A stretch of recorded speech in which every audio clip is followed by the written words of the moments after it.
Na prednostni lestvici, ki jo je minuli teden objavilo Ministrstvo za šolstvo in šport, je projekt razširitve in obnove šole iz 19. padel na kar 48. mesto. Vest je tako šolnike kot tudi občinsko oblast precej razburila. Po naših izračunih in tudi po vseh podatkih, ki so razvidni iz samega vrednotenja, bi moral naš projekt biti celo na 11. mestu, ne samo na 19. in tudi pridobiti sofinanciranje Ministrstva za šolstvo. Kot še dodaja Rupert, jih takšen zdrs čudi tudi zato, ker za projekt ministrstvu niso posredovali le potrebne dokumentacije, temveč so zanj pridobili tudi gradbeno dovoljenje. Na začetek del čakajo že od lanskega maja, v proračunu pa so že predvideli potrebna sredstva.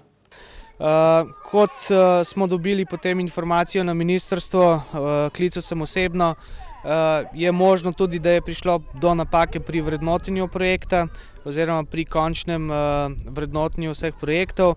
Zato so tudi na ministrstvu predlagali, da vložimo pritožbo, to smo tudi storili.